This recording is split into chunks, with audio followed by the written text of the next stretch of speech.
नमस्कार, मी मृणाल तुमच्या सर्वांचं आपल्या यूट्यूब चॅनलमध्ये खूप खूप मनापासून स्वागत करत आहे. चला तर मग आपण आज बनवणार आहोत उकडीचे मोदक गणपती बाप्पाच्या नैवेद्यासाठी. चला तर गणपती बाप्पाचे स्पेशल उकडीचे मोदक आपण बनवूया. उकड छान काढून घेतलेले आहे. आता आपण पारी करायला घेऊया.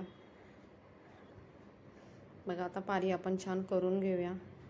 दोन्ही हातांनी बोटांच्या साहाय्याने आपण पारी करून घेतलेली आहे अशा प्रकारे बघा. त्यानंतर आता आपण त्याला कळ्या पाडून घेऊया. आता त्याच्यामध्ये आपण सारण भरूया. गूळ खोबऱ्याचं हे आपण सारण केलेलं आहे ते त्यामध्ये घालूया आणि आता आपण मोदक वळूया.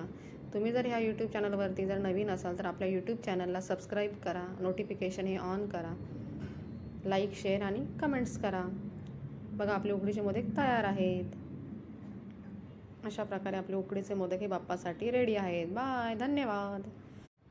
नमस्कार, मी मृणाल तुमच्या सर्वांचं आपल्या यूट्यूब चॅनलमध्ये खूप खूप मनापासून स्वागत करत आहे. चला तर मग आपण आज बनवणार आहोत उकडीचे मोदक गणपती बाप्पाच्या नैवेद्यासाठी.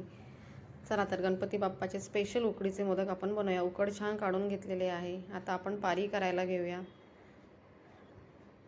बघा आता पारी आपण छान करून घेऊया.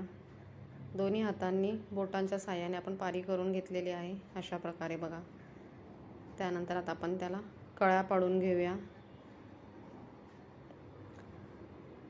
आता त्याच्यामध्ये आपण सारण भरूया. गूळ खोबऱ्याचं हे आपण सारण केलेलं आहे ते त्यामध्ये घालूया आणि आता आपण मोदक वळूया. तुम्ही जर ह्या यूट्यूब चॅनलवरती जर नवीन असाल तर आपल्या यूट्यूब चॅनलला सबस्क्राईब करा, नोटिफिकेशन हे ऑन करा, लाईक शेअर आणि कमेंट्स करा. बघा आपले उकडीचे मोदक तयार आहेत.